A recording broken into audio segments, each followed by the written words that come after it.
C'est au nom de toute la communauté paroissiale de Saint-Maxime que nous vous accueillons aujourd'hui, vous tous, parents et amis, vous qui êtes venus pour entourer Madame Rosie Israël qui vient de nous quitter.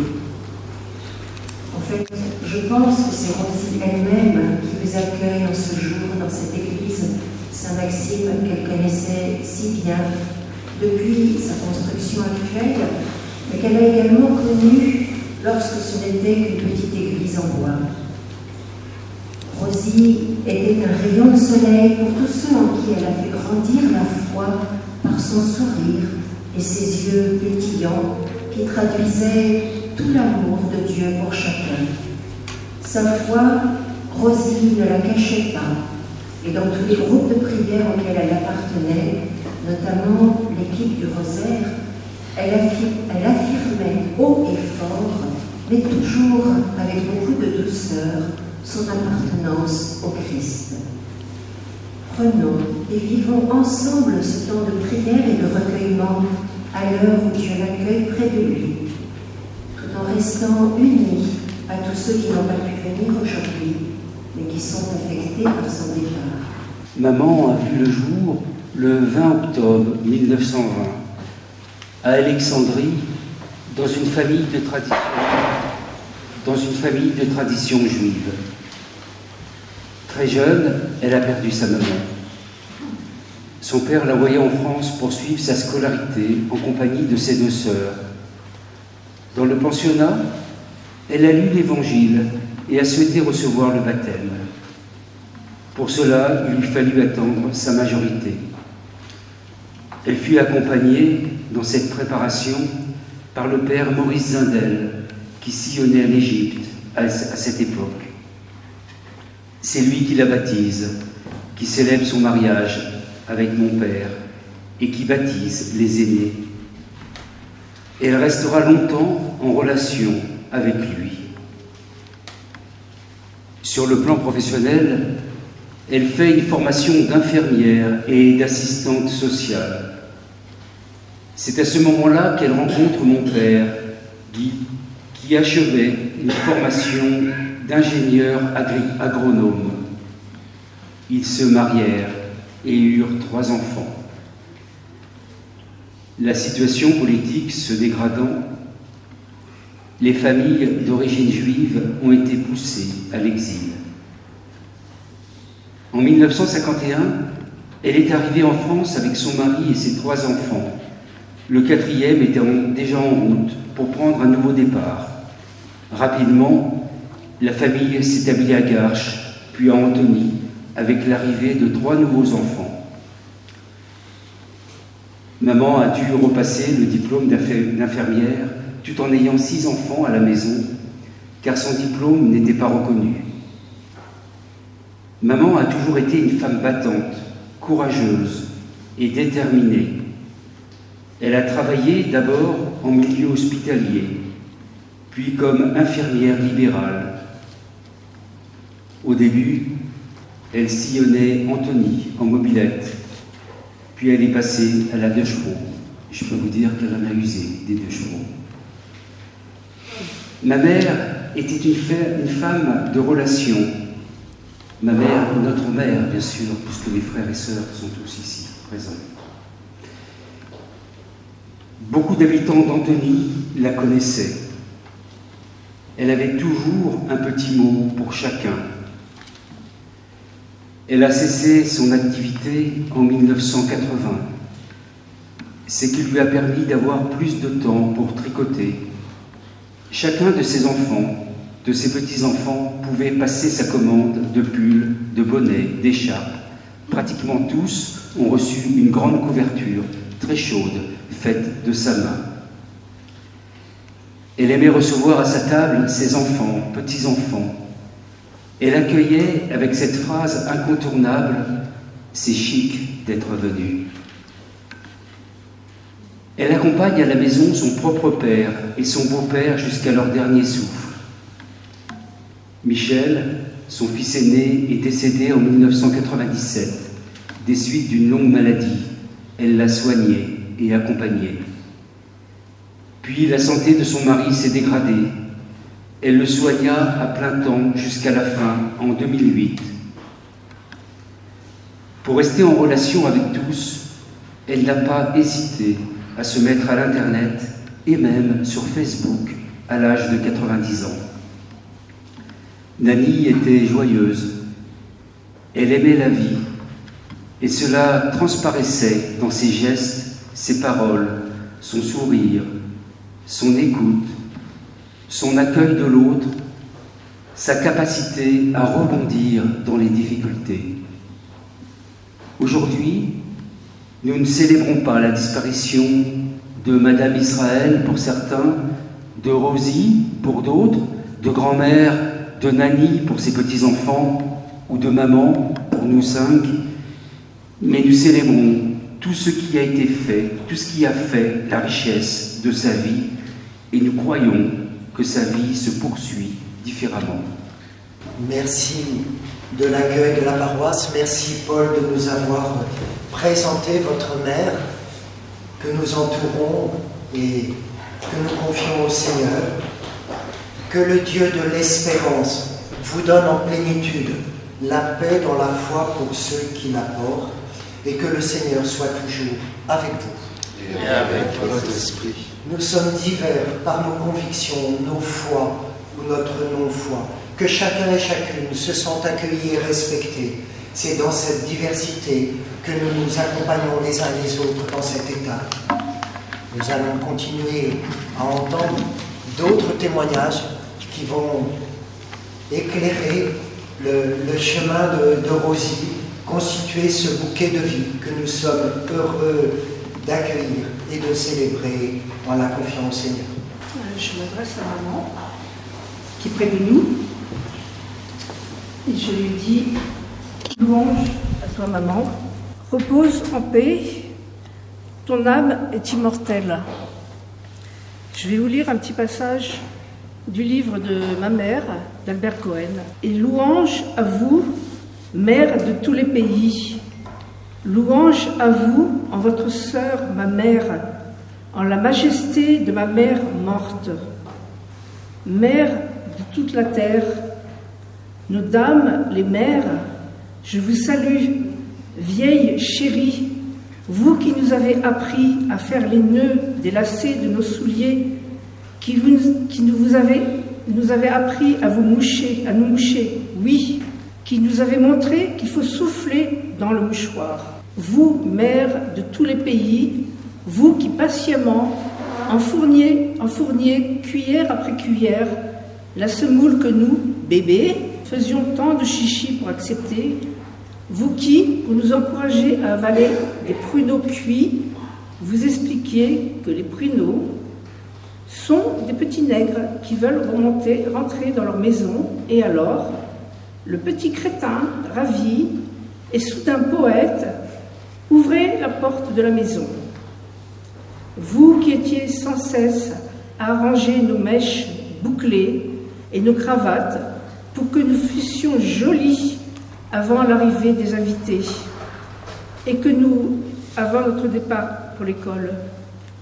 Vous qui sans cesse harnachiez et pomponniez vos vilains nigauds de petits poneys de fils dont vous étiez les bouleversantes propriétaires. Vous, nos mères, qui nettoyez de nous et de nos sales genoux terreux et écorchés, de nos sales petits nez de marmots morveux, vous qui n'aviez aucun dégoût de nous, vous toujours si faibles avec nous, indulgentes, qui plus tard vous laissiez si facilement embobiner et refaire par vos fils adolescents et leur donniez toutes vos économies. Je vous salue, majesté de nos mères. Je vous salue, maman.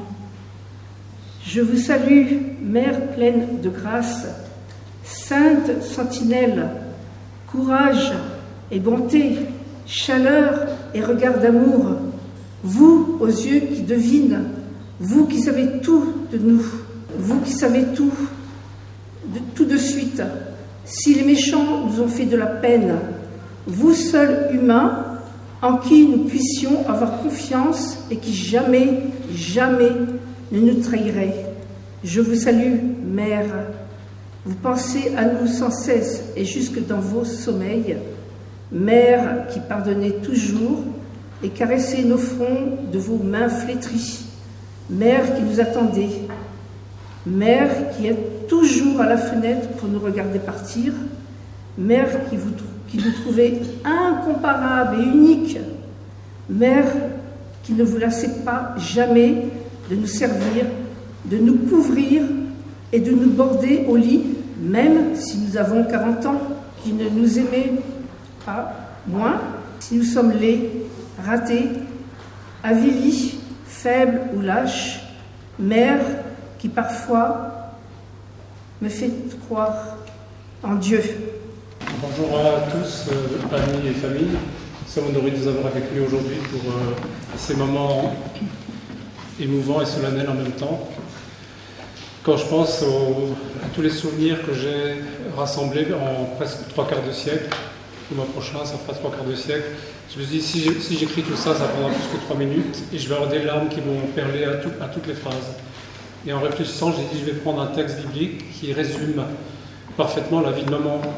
Vous vous rappelez que Jésus, dans les évangiles, nous dit, il dit à tous, si quelqu'un veut venir après moi, qu'il renonce à lui-même, qu'il se charge chaque jour de sa croix et qu'il me suive.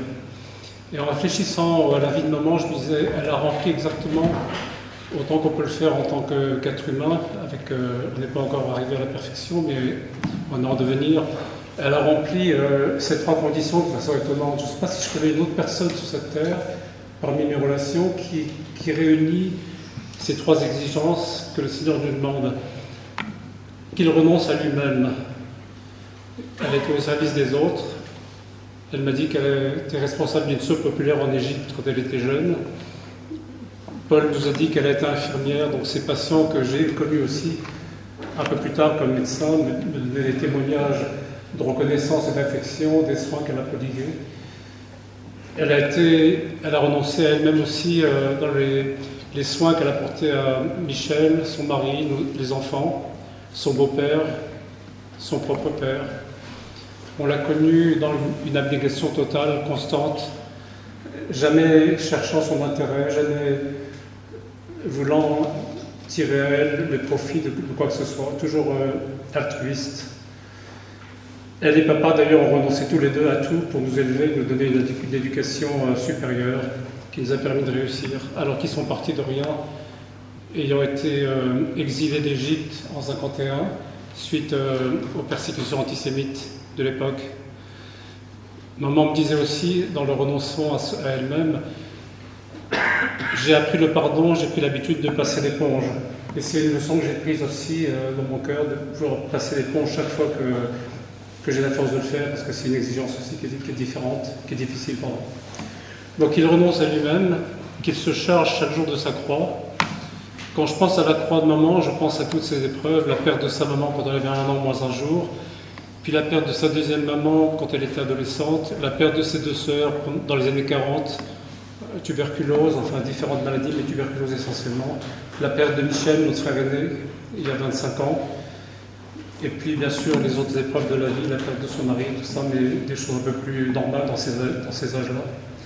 Donc sa croix, c'était les épreuves, mais c'était aussi les persécutions, parce qu'elle m'a souvent raconté qu'après sa conversion, il y a eu de l'opposition, mais farouche même, contre sa conversion, et que la famille qui était enracinée dans le judaïsme était hostile à sa foi, et on cherchait même à lui faire des lavages de cerveau pour la faire revenir à la foi juive. Et elle a résisté, je ne rentre pas dans les détails parce que ce serait trop long. Donc elle a souffert de la persécution aussi de ce côté-là. Une autre chose dans la croix, c'est la pauvreté après l'exil. On a Marie, qui est mon aînée, Michel, qui nous a quittés, ne aurait pu nous dire mieux que moi, mais on a vécu dans une extrême pauvreté à partir des années 50, quand on est arrivé d'Égypte en France. Donc voilà la croix. Et troisièmement, et je finis, c'est qu'ils me suivent. En fait, ce commandement du Seigneur, comme je disais, est une exigence pour nous tous, si nous voulons marcher dans ses voies. Et je pense que maman résume bien ce fait qu'elle a suivi le Seigneur depuis toujours. Je l'ai connue petit, quand elle nous emmenait au catéchisme, quand elle nous éduquait elle-même, quand elle nous enseignait, quand elle essayait de nous donner les conseils d'une maman. La foi qu'elle a reçue elle-même petite, puisqu'elle a connu le Seigneur à l'âge de 9 ans, le Seigneur s'est révélé à elle quand elle était petite. Vous verrez le diaporama, mais à l'âge de 9 ans, elle était touchée spontanément par le Seigneur et elle a donné son cœur, enfin, elle s'est ouverte. En fait, c'est pas elle qui a donné, c'est le Seigneur qui l'a trouvée et qui l'a illuminée à ce moment-là. Et nous savons dans l'Épître aux Romains que la foi vient de ce qu'on entend, et ce qu'on entend vient de la parole de Dieu. Et elle a connu le Seigneur par la lecture de fragments d'évangile qu'elle ouvrait dans le pupitre de ses collègues d'école, du pensionnat. Elle a ouvert et elle me disait qu'elle avait trouvé des tout petits fragments d'évangile, et ça a suffi à éclairer la lumière qui a duré jusqu'à maintenant, jusqu'à son 2 ans. Donc voilà ce verset qui résume maman. Si quelqu'un veut venir après moi, qu'il renonce à lui-même, qu'il se charge chaque jour de sa croix, chaque jour, hein, c'est pas une fois de temps en temps, et qu'il me suive. C'est ce que tu as fait, maman. Nous te remercions. Maman, comment parler de toi sans citer ton visage si souvent rayonnant, plein de joie? Toute ta vie, tu as manifesté une grande résistance et une grande résilience face aux événements que tu as vécus dans la foi, et grande fut ta capacité à accueillir les autres. Bonne conteuse, tu savais en toutes circonstances, avec le sourire, trouver les mots justes et les mots d'encouragement. Quelle joie pour toi c'était quand ta famille ou tout autre groupe, comme les Dames du Rosaire, envahissait ta maison. Tu semblais ne jamais te déranger ni te plaindre du bruit des petits-enfants que tu aimais tant. Tu accueillais aussi volontiers les inconnus qui sonnaient à ta porte, comme cette dame du fond de la rue, Alfred de Musset, en difficulté, que tu as aidée en toute simplicité de longs mois. Tu voulais toujours bien faire pour les autres, même si certains de tes choix auraient pu ou auraient dû être quelquefois discutés avec nous, tes enfants devenus adultes. De ta belle personne, je veux retenir ton enthousiasme en général pour beaucoup d'événements, avec ton expression qui revenait bien souvent « Si tu savais Pierre comme ça, c'était formidable ». Tu savais aussi accueillir par une bonne table à la bonne franquette.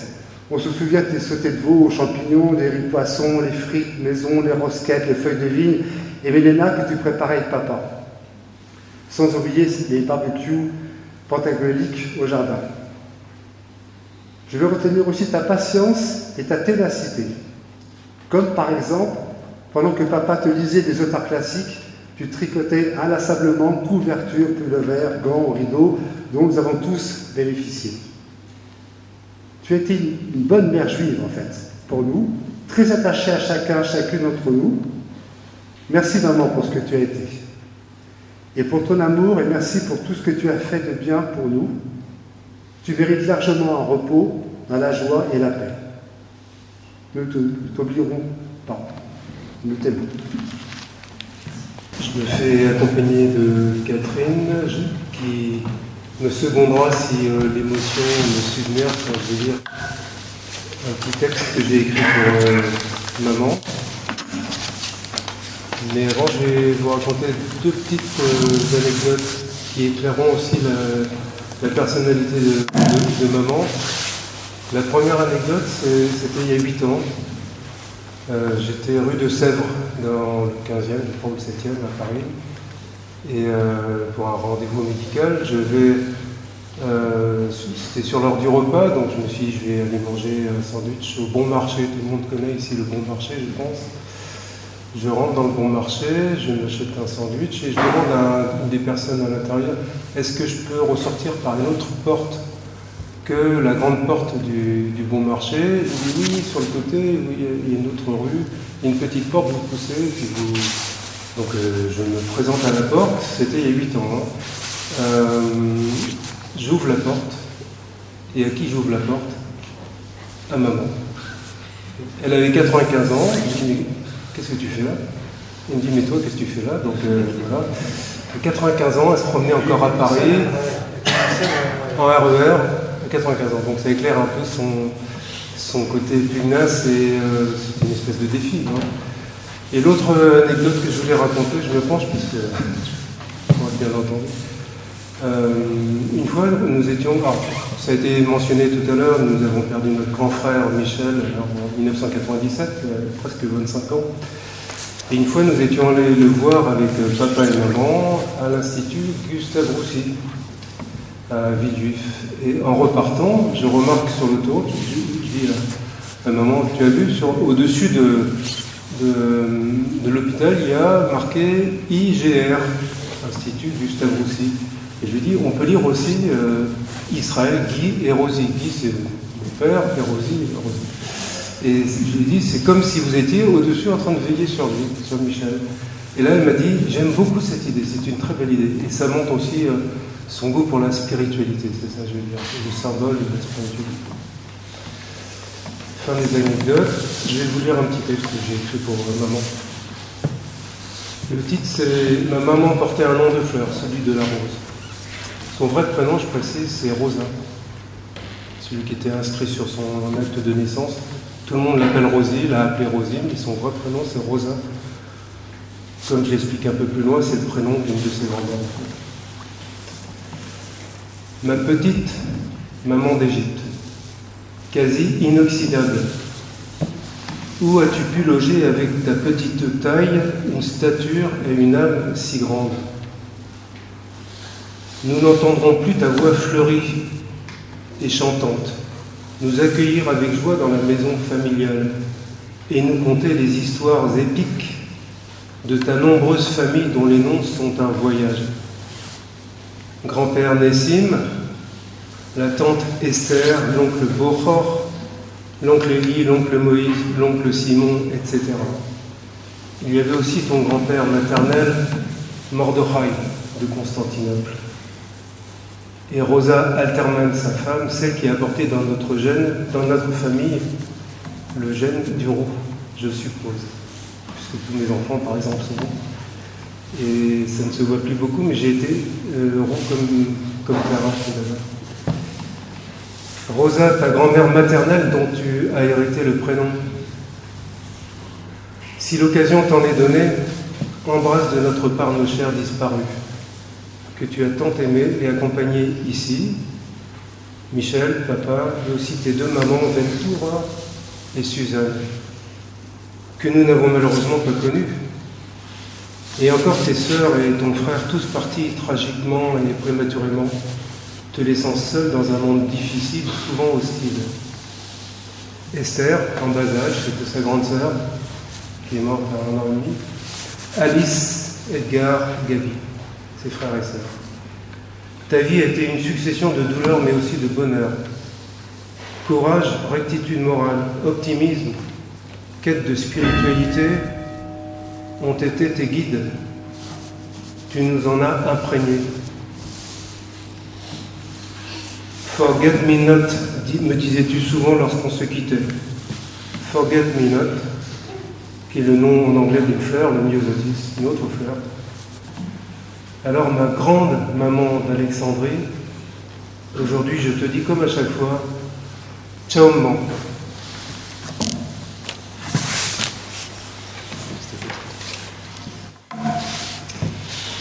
Nous, nos débuts ont été un peu difficiles, mais passer l'éponge, c'est quelque chose que nous avons su faire toutes les deux.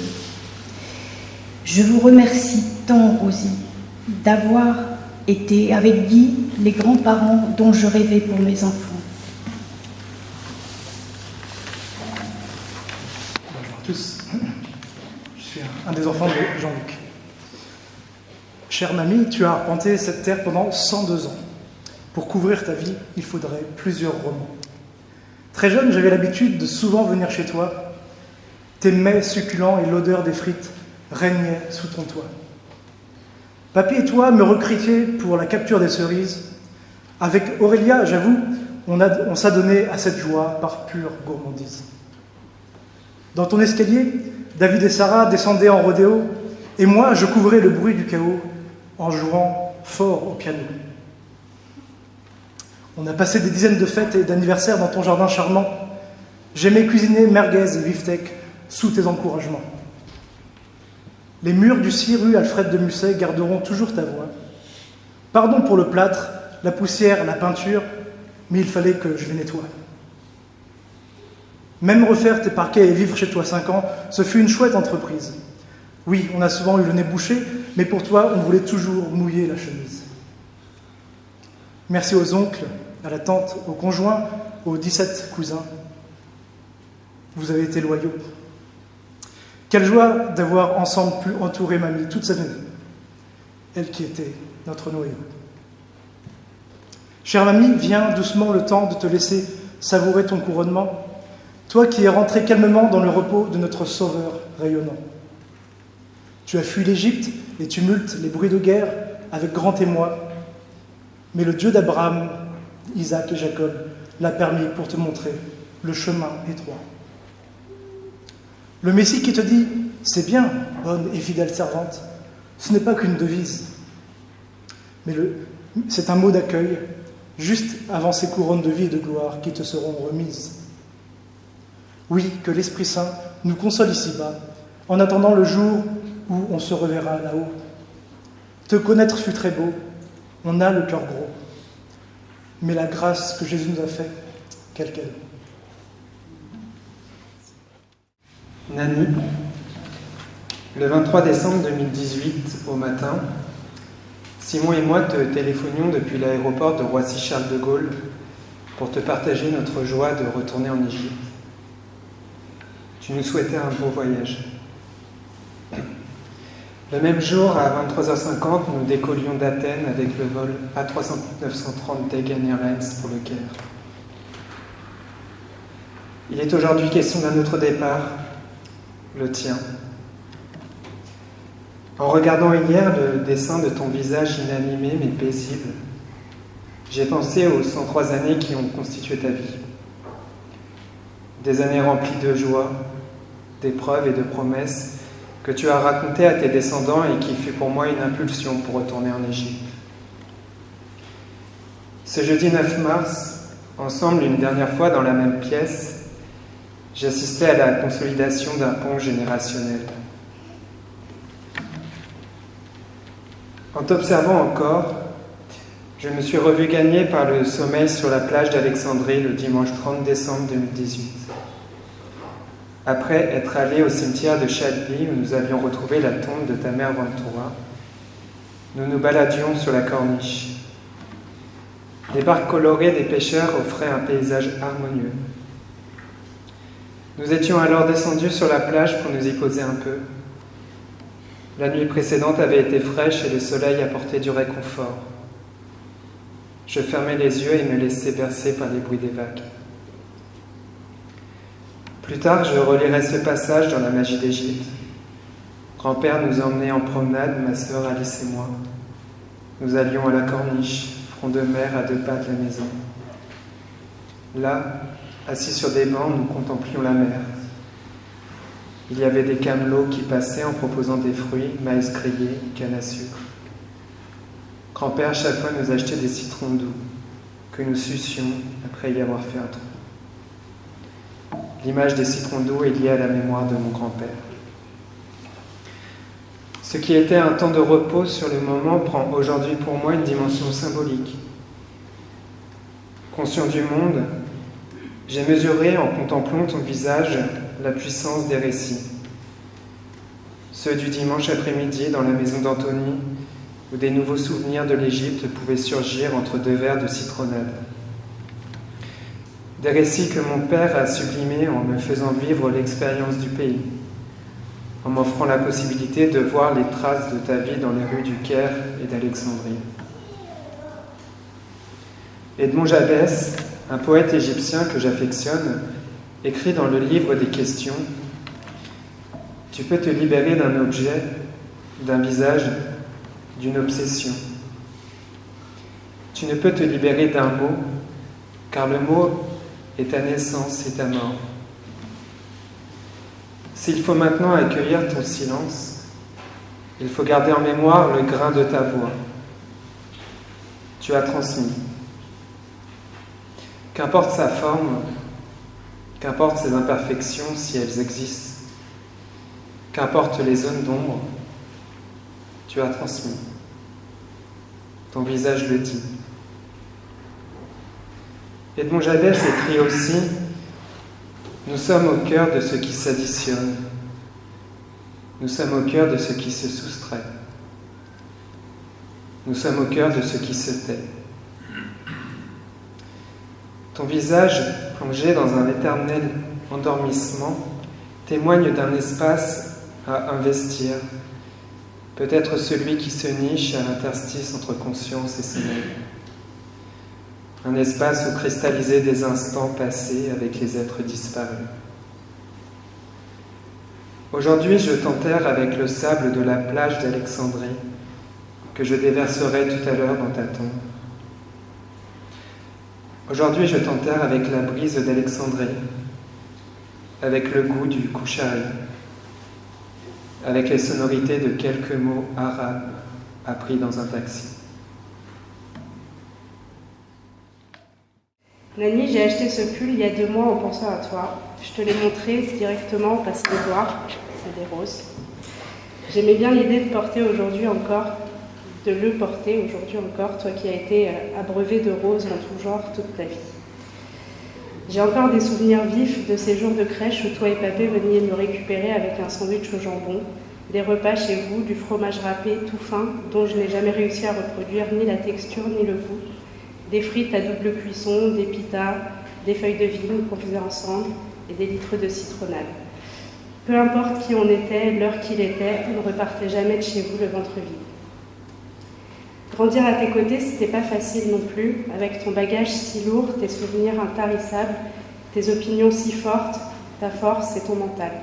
Ça pouvait parfois faire peur, mais je pense que ça a aussi participé à ma construction. Toi qui as tant perdu, tant manqué, tu avais une urgence de vivre, tu as constitué ta tribu malgré les réticences de ton mari qui ne souhaitait que 3 enfants. Tu étais fière de chacun de tes 6 enfants, 18 petits-enfants et 24 arrière-petits-enfants. Et j'avoue qu'ayant comme papa le numéro 6, je suis contente que tu aies réussi à convaincre ton mari. Nani, nous sommes tous réunis aujourd'hui pour te dire un dernier au revoir. C'est un jour triste évidemment, mais pas que.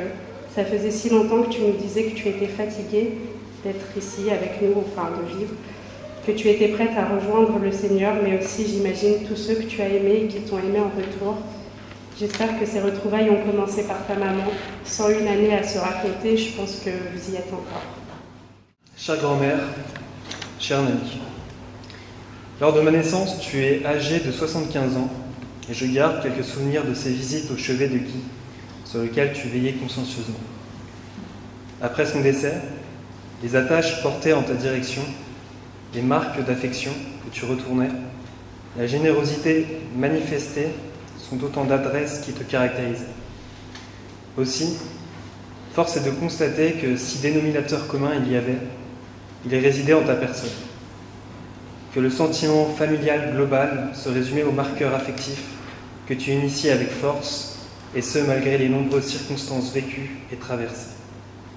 Un tempérament vaillant s'accrochant avec ténacité aux instants de vie. Toutefois, au fur et à mesure que ma perception s'éveillait, ce socle familial articulé autour de toi révélait aussi quelques fragilités et limites. Comme une impression parfois d'y voir une part d'impossible, celle qui charge les silences et les regards, mais que ta présence savait plus ou moins contenir, celle que je me racontais étant jeune par les traits de ton regard, et celle que moi-même j'entretenais dans mes questionnements d'ordre intergénérationnel. Depuis ma place de petit enfant, de dernier petit enfant, il n'est pas d'évidence à prendre la parole aujourd'hui, loin de là. Pour autant, je te remercie d'avoir permis ce que tu as pu en toutes circonstances. Pour le reste, il m'importait au moins de l'initier par des mots. Père Joseph de la Maison Marie-Thérèse, voilà, j'ai accueilli Madame Israël à la Maison Marie-Thérèse et avec le personnel, ce matin, nous en parlions encore et nous avons prié pour elle, bien sûr, jusqu'à maintenant et nous continuerons. Mais je voudrais vous dire à vous, les enfants, merci de nous avoir fait confiance. Nous avons fait ce que nous avons pu. Nous avons beaucoup apprécié Madame Israël et nous ne l'oublierons pas. Et je peux vous dire une chose, c'est que j'ai dit aux résidents que je viendrai ici pour accompagner Madame Israël et m'ont tous dit de vous dire à vous, la famille, merci. Si nous nous sommes réunis, c'est pour entourer Rosie, mais aussi pour rendre grâce, la présenter au Seigneur. Nous avons entendu toutes ces perles de vie, toutes ces fleurs, tel un bouquet. Et à travers cela, nous souhaitons dire merci. Merci au Seigneur pour cette vie si riche et en même temps traversée d'épreuves qu'elle a affrontées. Nous allons ranimer cette flamme auprès de Rosie, Nani, mamie, grand-mère, Madame Israël. Oui, c'est auprès de notre sœur que nous rallumons cette flamme qui vient de toi, Seigneur. Lumière dans notre obscurité, qu'elle éclaire ce pas que nous avons à faire pour repartir dans l'espérance. C'est écrit que papa et maman avaient réalisé il y a une vingtaine d'années et qui racontait un petit peu tout ce qu'ils avaient pu vivre depuis leur départ en Égypte jusqu'à aujourd'hui.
Nous invitons à présent tous les petits-enfants à venir déposer un lumignon sur le cercueil de Nani.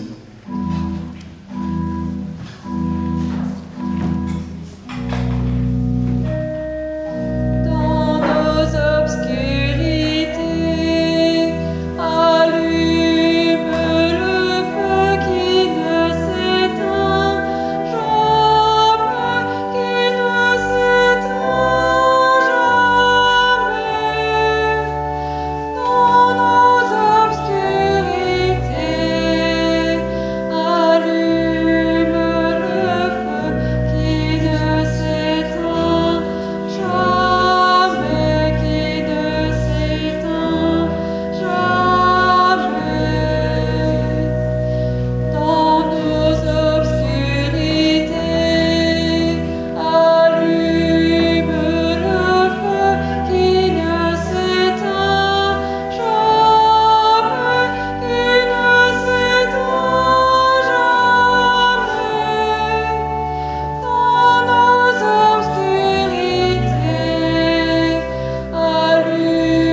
vous avez partagé toutes ces pages de lumière dans la vie de Rosie. Mais comme en toute vie humaine, il y a aussi des zones d'ombre à côté de ces plages de lumière. Peut-être avons-nous des choses à nous pardonner mutuellement, à pardonner à Rosie, à Mamie, ou bien à lui demander de nous pardonner. Nous la confions à la miséricorde du Seigneur en même temps que nous lui demandons de nous accueillir. Tournons-nous vers le Christ avec confiance.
Nous fasse miséricorde et qu'il nous pardonne tous nos péchés. Ensemble, prions. Seigneur, ouvre nos cœurs à ta parole, que nous y trouvions lumière dans notre tristesse, certitude dans nos doutes et force pour vivre cette heure. Nous te le demandons par Jésus le Christ, notre Seigneur. Nous lisons maintenant cette merveilleuse consolation du Seigneur dans la bouche de Paul, l'apôtre, sur ces temps de séparation. 1 Thessaloniciens 4, verset 13. Nous ne voulons pas, frères, que vous soyez dans l'ignorance au sujet de ceux qui dorment, afin que vous ne vous appliez pas comme les autres qui n'ont pas d'espérance. Car si nous croyons que Jésus est mort et qu'il est ressuscité, croyons aussi que Dieu ramènera par Jésus et avec lui ceux qui sont morts. Voici en effet ce que nous vous déclarons d'après la parole du Seigneur. Nous, les vivants restés pour l'avènement du Seigneur, nous ne devancerons pas ceux qui sont morts. Car le Seigneur lui-même a un signal donné à la voix d'un archange et au son de la trompette de Dieu, descendra du ciel et les morts en Christ ressusciteront premièrement. Ensuite, nous, les vivants, qui serons restés, nous serons tous ensemble enlevés avec eux sur des nuées à la rencontre du Seigneur dans les airs, et ainsi nous serons toujours avec le Seigneur. Consolez-vous donc les uns les autres par ces paroles. Le Seigneur est mon berger, rien ne saurait me manquer. Cantique de David. L'Éternel est mon berger, je ne manquerai de rien. Il me fait reposer dans de verts pâturages, il me dirige près des eaux paisibles. Il restaure mon âme, il me conduit dans les sentiers de la justice à cause de son nom. Quand je marche dans la vallée de l'ombre de la mort, je ne crains aucun mal, car tu es avec moi. Ta houlette et ton bâton me rassurent. Tu dresses devant moi une table en face de mes adversaires. Tu oins d'huile ma tête et ma coupe déborde. Oui, le bonheur et la grâce m'accompagneront tous les jours de ma vie, et j'habiterai dans la maison de l'Éternel jusqu'à la fin de mes jours.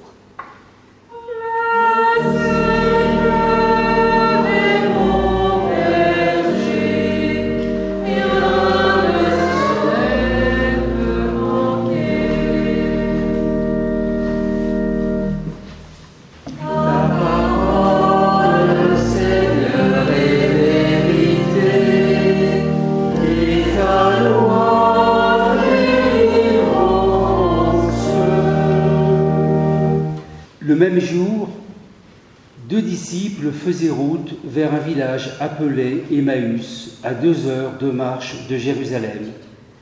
Et ils parlaient entre eux de tout ce qui s'était passé. Or, tandis qu'ils s'entretenaient et s'interrogeaient, Jésus lui-même s'approcha et il marchait avec eux. Mais leurs yeux étaient empêchés de le reconnaître. Jésus leur dit « De quoi discutez-vous en marchant ?» Alors ils s'arrêtèrent tout tristes. L'un des deux, nommé Cléophas, lui répondit « Tu es bien le seul étranger résidant à Jérusalem qui ignore les événements de ces jours-ci. » Il leur dit « Quels événements ?» Ils lui répondirent « Ce qui est arrivé à Jésus de Nazareth, cet homme qui était un prophète puissant par ses actes et ses paroles devant Dieu et devant tout le peuple. Comment les grands prêtres et le chef l'ont livré, ils l'ont fait condamner à mort et ils l'ont crucifié. Nous espérions que c'était lui qui allait délivrer Israël. Mais avec tout cela, voici déjà le 3e jour qui passe depuis que c'est arrivé.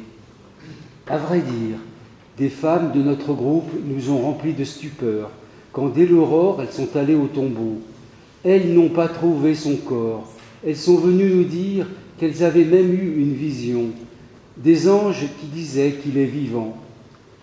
Quelques-uns de nos compagnons sont allés au tombeau et ils ont trouvé les choses comme les femmes l'avaient dit, mais lui, ils ne l'ont pas vu.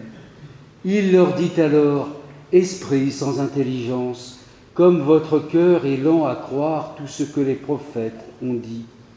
Ne fallait-il pas que le Christ souffrit cela pour entrer dans sa gloire ?» Et parlant de Moïse et de tous les prophètes, il leur interpréta dans toute l'Écriture ce qui le concernait. Quand ils approchèrent du village où ils se rendaient, Jésus fit semblant d'aller plus loin, mais ils s'efforcèrent de le retenir. « Reste avec nous, car le soir approche et déjà le jour baisse. » Il entra donc pour rester avec eux.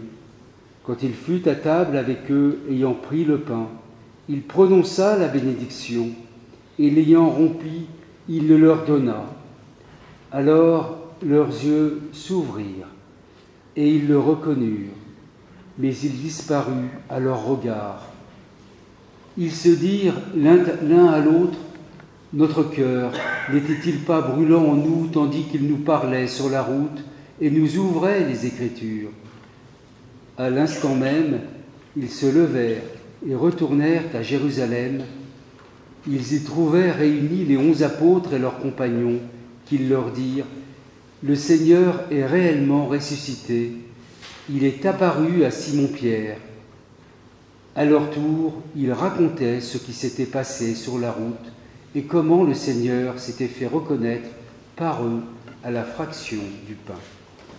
Merci de tous vos témoignages qui nous ont retracé l'itinéraire de Rosie avec ses joies, sa découverte de Jésus-Christ et aussi avec sa double, triple, quadruple culture juive, d'Égypte, de métropole arabo-franco-hébraïque, chrétienne.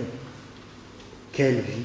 Dans son mariage avec Guy, ils ont vécu une alliance inédite, pas forcément bien comprise par leur communauté d'origine, on le devine. Ils ont connu dans leur chair les espoirs et les déchirements du Proche-Orient, de l'exil, de l'émigration avec le déracinement, la non-reconnaissance du diplôme. Puis la joie de continuer à accueillir la naissance d'autres enfants et les souffrances liées à la maladie, la perte de Michel, ce fils aîné. Puis Rosie a connu la maladie et le décès de son époux. Dans tout ce chemin, elle a vécu comme épouse, mère, infirmière, proche, le chemin de tant de femmes et la mise en question de son espérance. On comprend que vous ayez retenu ce choix du texte des disciples d'Emmaüs, comme les deux autres textes qui étaient proposés par elle-même pour cette célébration. Les disciples, marcheurs sur la route d'Emmaüs, ont croisé Jésus, prophète galiléen. Ils ont espéré en lui. Ce prophète puissant en œuvre et en parole, enraciné dans sa foi juive, il a témoigné du Dieu de ses pères, il a incarné sa parole et témoigné de la permanence de la promesse portée par ce peuple. Ils ont été bouleversés par sa mort en croix, qui semblait disqualifier ce qu'il avait dit et fait. Et ils repartent déçus, l'espérance en ruine. Et voilà qu'un inconnu se joint à eux. Il lui raconte leurs espoirs, l'échec, et aussi le témoignage des femmes, premières témoins du ressuscité. Dans tous les évangiles, c'est les femmes qui sont les premières témoins. Comme toujours, elles sont du côté de la vie. Relisant les Écritures avec eux, leurs compagnons de route les ouvrent à une compréhension renouvelée de la promesse portée par les Écritures. Ils l'invitent à rester avec eux et ils rompt le pain. Alors, leurs yeux s'ouvrent à cette présence. Elle n'est pas une présence corporelle identique à celle d'avant. Et pourtant, cette expérience les remet en route. Et ils partagent cette expérience de la rencontre du ressuscité avec les autres qui l'ont fait eux aussi de leur côté. C'est celle qu'a faite Rosie, adolescente, et qui l'a conduite à demander le baptême. Sa foi a nourri son espérance tout au long de sa vie, qui a nourri son attention aux autres, son sens de l'accueil à table, où vous étiez si heureux de vous retrouver avec elle et ceux qu'elle invitait. Devant son décès, proche, ami de vous, sa famille, nous sommes comme les marcheurs sur la route d'Emmaüs, abattus, incrédules, et en même temps le cœur brûlant de tout ce que nous avons pu vivre avec Rosie, avec vous, avec ce que vous avez pu partager depuis son décès, en faisant mémoire de ce qu'elle vous a fait vivre. Nous n'avons pas tous la même espérance. Nous ne nommons pas le Seigneur de la même façon.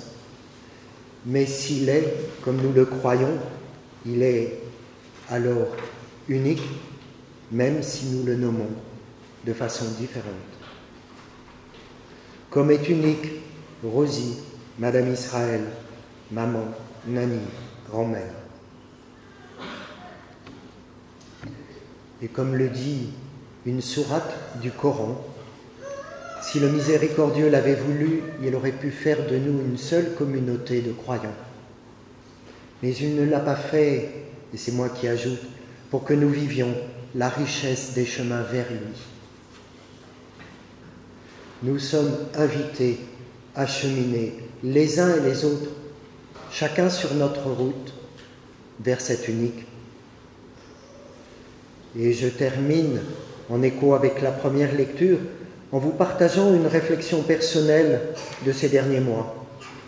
Pendant 40 ans, j'ai travaillé comme médecin et particulièrement médecin d'enfants, notamment en protection maternelle et infantile, appelé à accompagner des itinéraires de vie à la fois intra-utérine et après la naissance.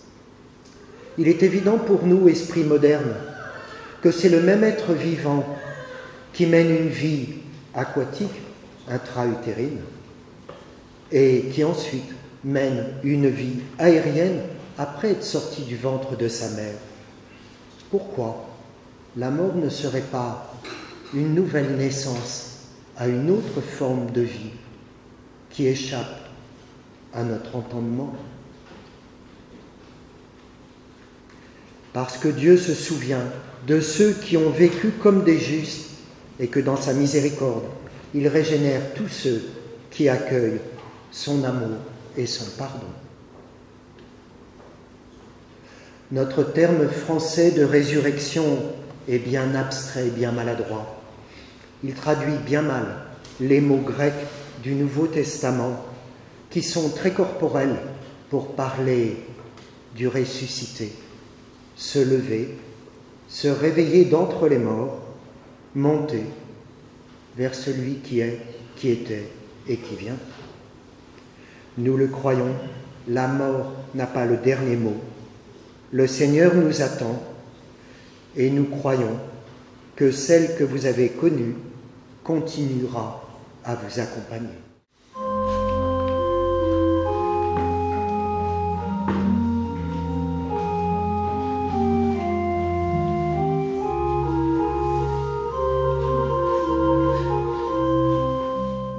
Rosie a perdu sa maman lorsqu'elle était enfant, puis ses frères et sœurs.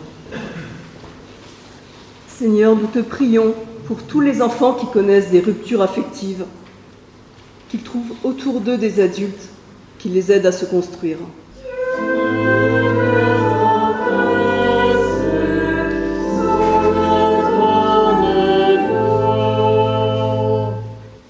Rosie aimait pouponner.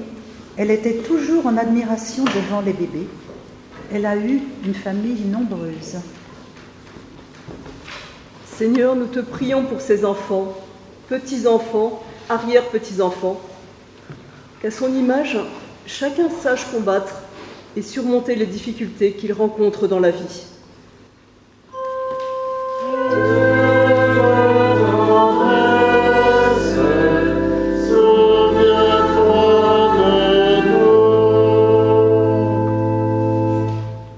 Rosie a exercé la profession d'infirmière, d'abord en Égypte, puis ici, en France. Seigneur, nous te remercions pour tous les soignants qui, jour après jour, prennent soin, soulagent, écoutent, accompagnent les malades. Donne-leur courage et persévérance.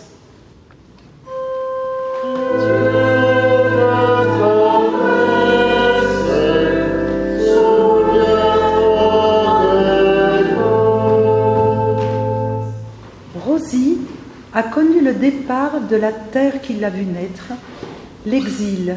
Seigneur, nous te prions pour tous ceux qui, aujourd'hui, sont contraints de quitter leur pays, qu'ils trouvent sur leur terre d'accueil des hommes et des femmes qui leur tendent la main.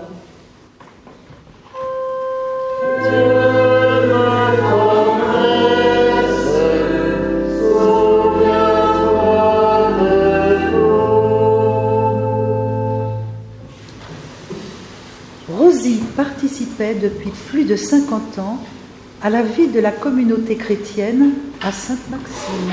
Seigneur, nous te prions pour les communautés chrétiennes, qu'elles soient signe de la tendresse de Dieu pour chacun.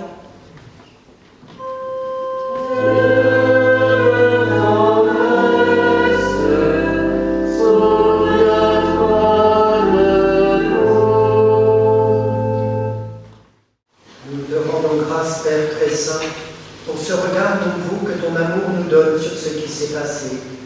Voilà que nos années riches de souvenirs se révèlent à nous plus profondes et plus belles, comme la trace ineffaçable de ton passage dans nos vies.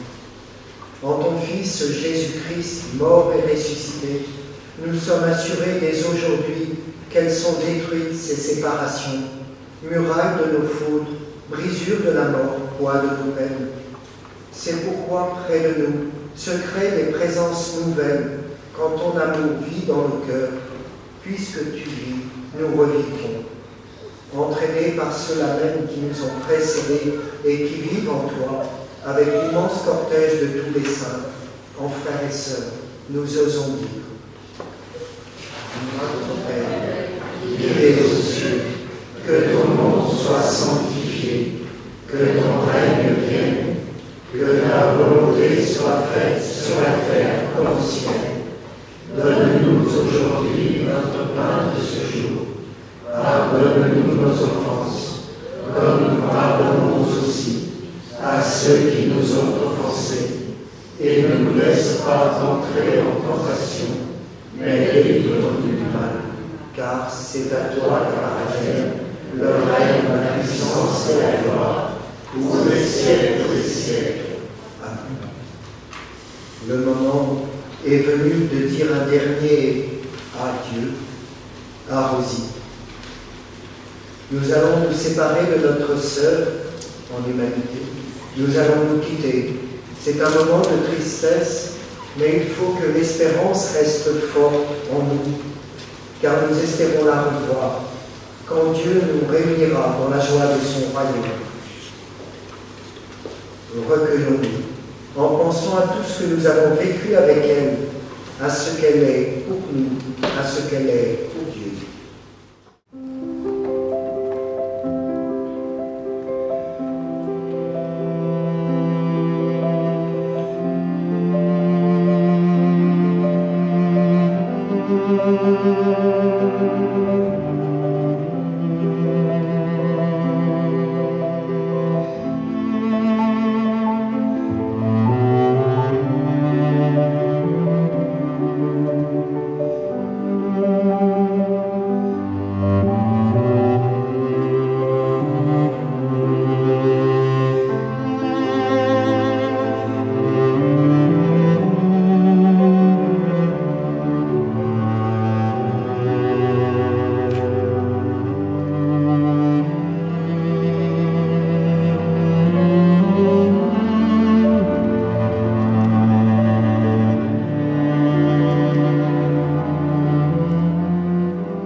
dans l'espérance que tous ceux qui reposent dans le Christ ressusciteront pour être toujours avec toi. Dieu de tendresse, accueille notre prière pour celle qui vient de nous quitter. Nous te bénissons pour tout ce qu'elle a reçu de toi en cette vie. Nous y reconnaissons les signes de ton amour. Et nous qui restons ici-bas, donne-nous de trouver courage et réconfort dans nos paroles d'amitié et de foi, jusqu'au jour où tu nous réuniras avec notre sœur auprès de toi. Nous te demandons par Jésus, le Christ, notre Seigneur. Amen. La première en chemin, Marie, tu nous entraînes à risquer notre vie aux imprévus de Dieu. Et voici qu'elle se met en argile incertaine de notre humanité. Jésus-Christ, Fils de Dieu, marche avec nous, Marie, sur un chemin de foi, et son chemin vers Dieu, et son chemin vers Dieu. La première en chemin, en hâte du délivrance, prophète de celui qui a pris corps en toi. La parole a surgi, tu es sa résonance,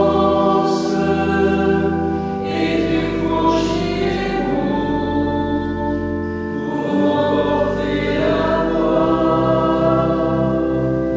Marche avec nous, Marie, au chemin de l'annonce, et son chemin vers Dieu, et son chemin vers Dieu. Nous espérons et nous croyons que nous ressusciterons auprès du Seigneur. En signe de cette foi, je bénis votre corps, Rosie.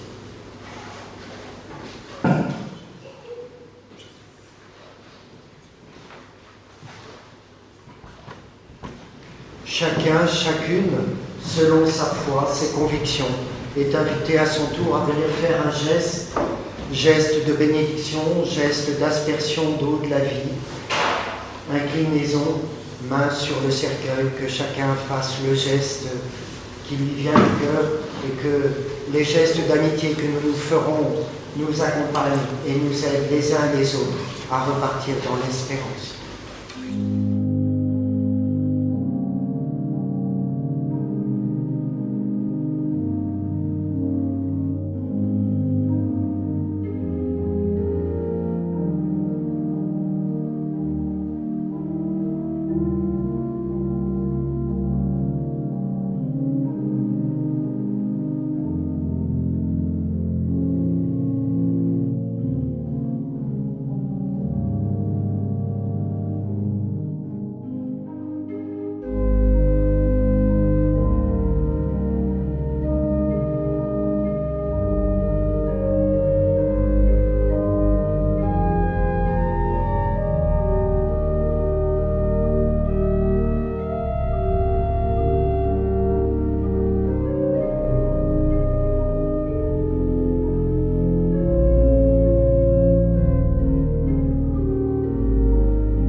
Amen.